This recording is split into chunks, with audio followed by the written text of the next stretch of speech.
I'd like to open with a thanks to our fans, for our group to show out and show up and wear the pink like they did. I thought it was an incredible testament to our fans' humanity and just the power of sports is pretty impressive when you talk about putting a stadium together to wear pink in honor of an opposing team's coach's wife. I think that's honorable, and I appreciate them doing that. I appreciate them showing up.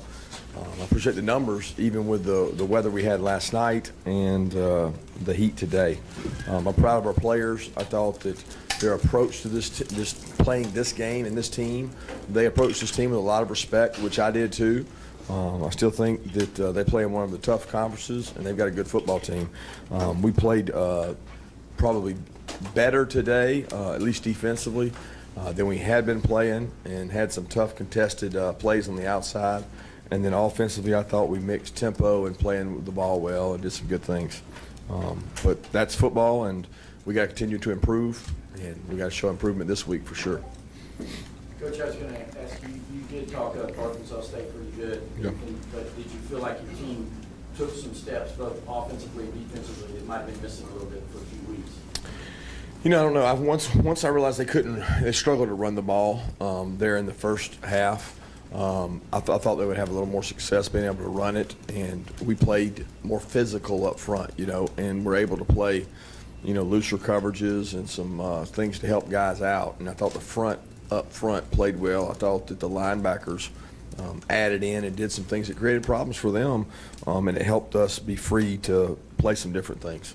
So I thought they played well early, and it helped kind of set the tone that the offense scored on those opening possessions. Kirby, I know you judge games on a bunch of different things, but how much is that shot being used?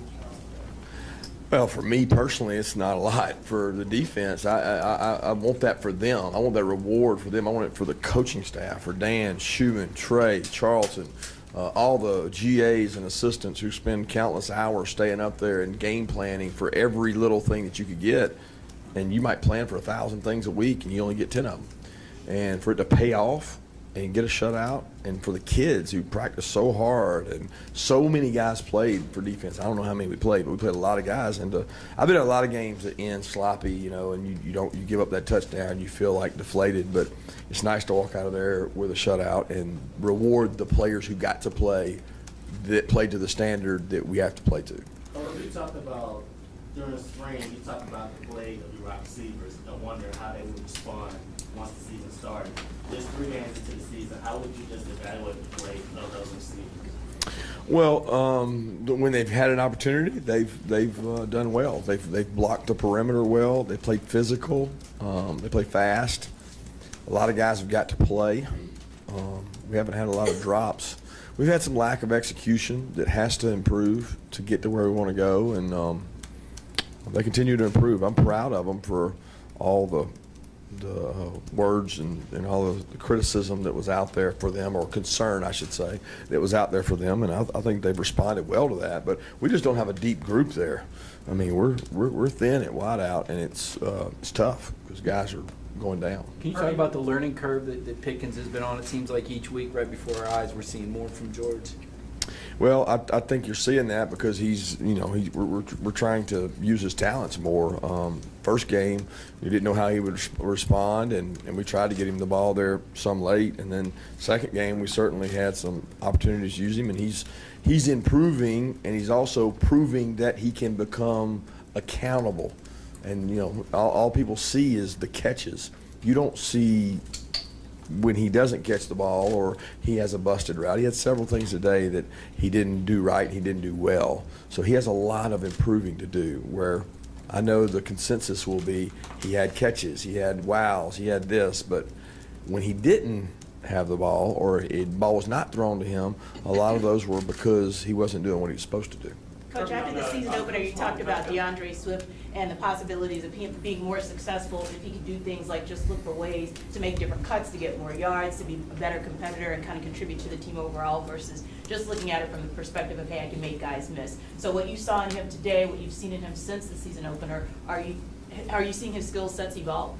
Yeah, the biggest skill set I'm seeing evolve with him is his impact on others. I mean, he's always had this skill set of making people miss. He's fast, he can catch, he's elusive, he's running with more power now. But I think his biggest skill set is making sure that other people are buying into the principles and values of the organization. And that means if we're going to a pregame meal, or we're going somewhere for a walkthrough, or we're going to a meeting, or we're on the sideline, his impact is much more important there than it is just what he does with the ball, because he's always been able to do that with the ball. His ability to tell a young player that's not how we do things is way better than me telling him that.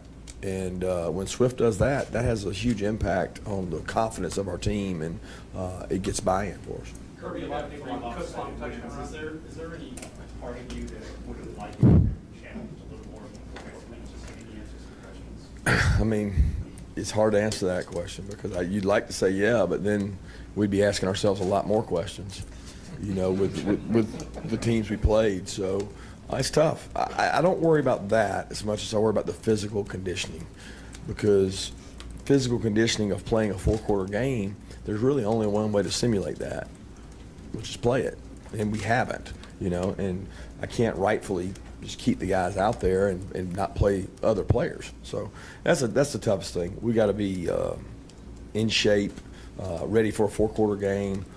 The rest of the season is going to be that way. It's not talking about next week. I'm just looking at the outlook. You got to be able to play 4 quarters, and we kind of had to do that at Vanderbilt, but we haven't had to do it like we know we're going to have to. Kirby, a lot of people on that Cook run, I think early in the third, took their eyes off Cook and started watching Lawrence blocking down the field. What did you see on that? And just if you could talk about his blocking. I don't know if you're talking about the reverse. I mean, the one I'm thinking of, I saw Cade Mays and Charlie are the 2 guys that stuck out to me. Now, Cager had some really crucial blocks. He had 2 or 3 that were what I call touchdown springing blocks. And he probably had one there. I missed it if that was the case. I saw Cade and Charlie. Charlie came around, knocked the guy down. Cade sprinted all the way down to the goal line and made some big blocks. So, I mean, our guys take ownership in that, and we reward it. I mean, it's put on the big screen, it's highlighted, because that is more important than the guy with the ball in his hand. Maybe not to you guys, but it's certainly more important in our team scheme of things. I can't believe it took as long as with Notre Dame finally coming up. You know, you haven't been able to talk about it, but all eyes in the nation are going to be on this top 7 matchup. Can you talk about how you feel like your team is prepared for a game on that stage and everything that's going to take place this week? Yeah, I think the way you prepare for that is play in it. I mean, there's no preparation. We have a lot of preparation to do to get ready for the game, but as far as the stage, the biggest thing you can do is let your players relax and play. The team that makes the fewest mistakes will usually win that game. The team that overanalyzes it and hypes it up and makes it bigger than it is and larger than life, sometimes that gets you in trouble. We've played in a lot of big games. We got a lot of kids in that team room in our building that have played in big football games, so they're not going to be intimidated by that. But Notre Dame has a very good football program. They've got a really good team, and they've got a coaching staff to do a tremendous job. They're one of the top 4 teams in the country last year, guys, and played Clemson super tight throughout the game. So I got a lot of respect for them and their program, and they do a great job. Kirby, that 4-quarter stand, a timeout was called on both sides. All the fans were getting into it. Did it feel like you were up as big as you were at that moment?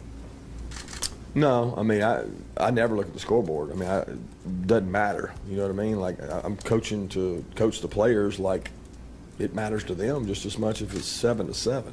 So that to me, I don't even know what the score was, and I don't care. I mean, we're trying to get those players to execute at the highest level possible, not get caught up in the moment. It was good for them to have a little anxiety, a little crowd noise, a little, hey, this is important, because that a lot of those kids may be in the game if somebody goes down.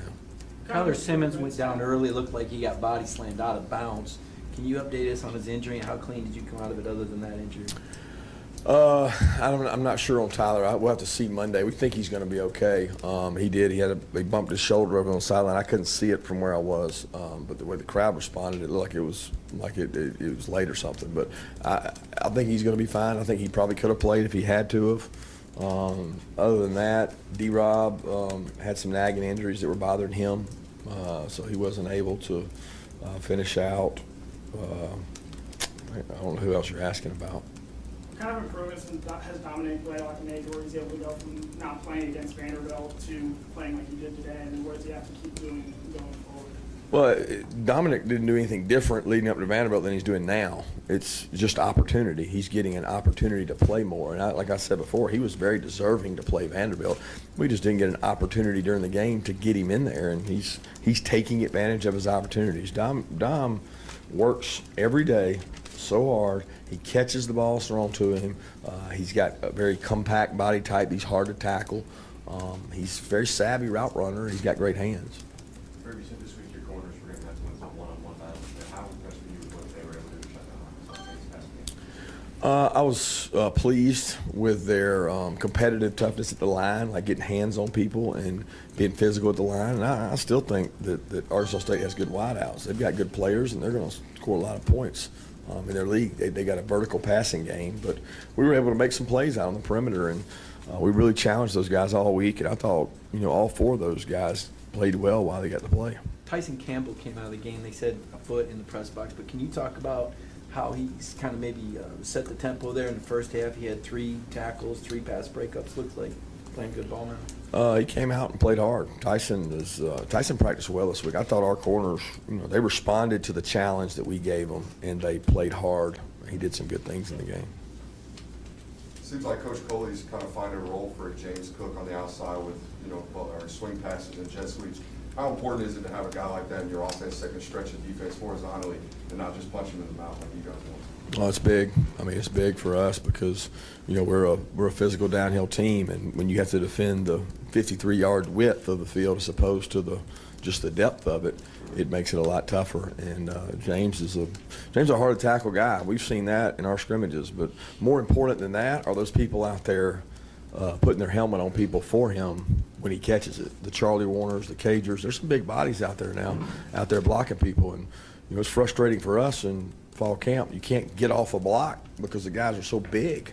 And when you got James with the ball with people on him, it's tough. What does it do for a young kid to get a long touchdown run? Kenny's a good player. Kenny understands the system he's in. He chose to come here amongst one of the deepest running back corps in the country. He's not afraid of competition. He's got a brother in the NFL. He grew up in a talent-laden family, and Kenny's getting better and better. Kenny's got to find a way to contribute more and more on special teams, and he's starting to take some ownership in that. How do you feel about your inside linebackers group, namely Tay and Quay? Well, I don't know. I would reserve till I watch the tape. I do think that they did a really good job today of adding in what I call, we challenged them to say, hey, when you get a chance to go add on rush, they had one early in the game that it affected the quarterback, and they did some good things. But I couldn't tell you how they played exactly. I'd have to watch it. Is there anything to be said for college football regionalism with Notre Dame, or is everybody pretty much the same now, or are they going to be the bigger, more physical team like of old? You lost me there. I don't know what regionalism. Yeah, you think Big Ten power football, Notre Dame big at the line of scrimmage power football, or are they just as fast as SEC teams now? Well, I haven't watched Notre Dame. I didn't watch them last year because we didn't play them, and I haven't seen them yet. So I can't. That would be a hard question for me to answer. I know the style of play they have because we played them 2 years ago. They recruit the same players we do. So when we go knocking on doors, we all, go after the same guys. So they have really good football players. 2 more questions? Well, Did you sense any kind of talk this past week or worry this past week that they might be looking ahead to Notre Dame? Or are you guys just in a bubble out on that practice field where that doesn't even come into play? Yeah, I'm not with the kids 24/7. I'm not on their phones with them. I think they live in a different world nowadays where there's so much information that it's not like you're worried about them being worried about Notre Dame. You're worried about them being worried about everything because they constantly are getting information. It's information overload all the time.